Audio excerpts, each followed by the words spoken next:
Bonjour Vincent Hervouette.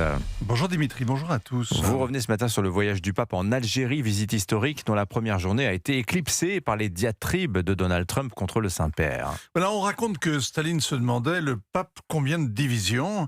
Logique, le maréchal ne pensait qu'à ses campagnes militaires. La citation est douteuse.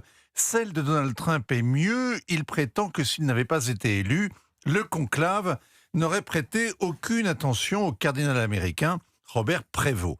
Logique, le Donald ne pense qu'à ses campagnes électorales. Mais le monde tourne autour de lui.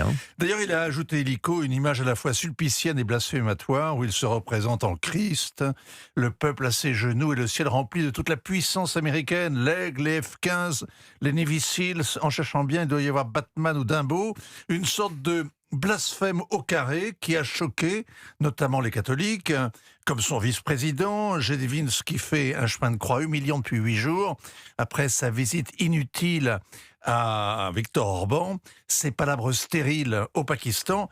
Hier, il a donc dû défendre Donald en jugeant que le pape devait s'en tenir aux questions morales, comme si la guerre n'était pas une question morale. Alors, Donald Trump a évidemment récidivé hier. Il a déclaré « Léon est faible sur le crime ». Le président parle du pape comme d'un candidat démocrate engagé dans la course au mi-terme. Le Saint-Père a répondu qu'il avait le devoir de s'exprimer très clairement contre la guerre. On imagine que sa seule vraie réponse possible serait de prier pour Donald.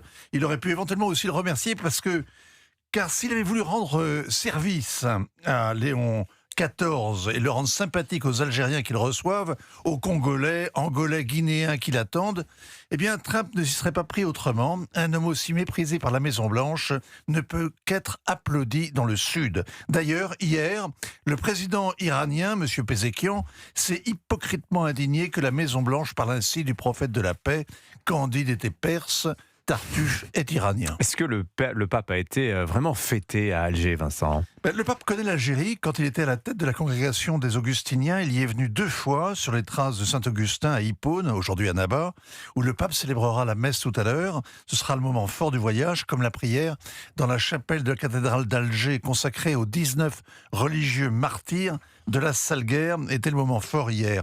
Léon XIV a été élu le jour anniversaire des premiers assassinats de religieux chrétiens, et surtout son voyage tombe 30 ans pile après la mort des moines de Tibérine, sans doute en avril 1996. Le régime n'a pas souhaité qu'ils se rendent sur leur tombe, prétextant des difficultés logistiques. On voit bien que le pape est venu dans un pays musulman où les chrétiens ont disparu, les églises sont restées debout, mais elles sont vides. Seuls paroissiens, les expats, les étudiants africains, les migrants. Il y a bien des conversions, mais ce sont des protestants évangéliques et ils sont persécutés.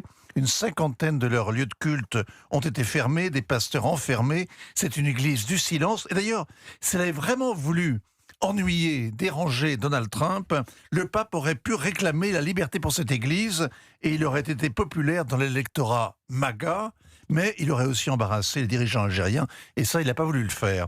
Il a quand même appelé les dirigeants à servir le peuple plutôt qu'à le dominer, à lutter pour la paix et contre le ressentiment.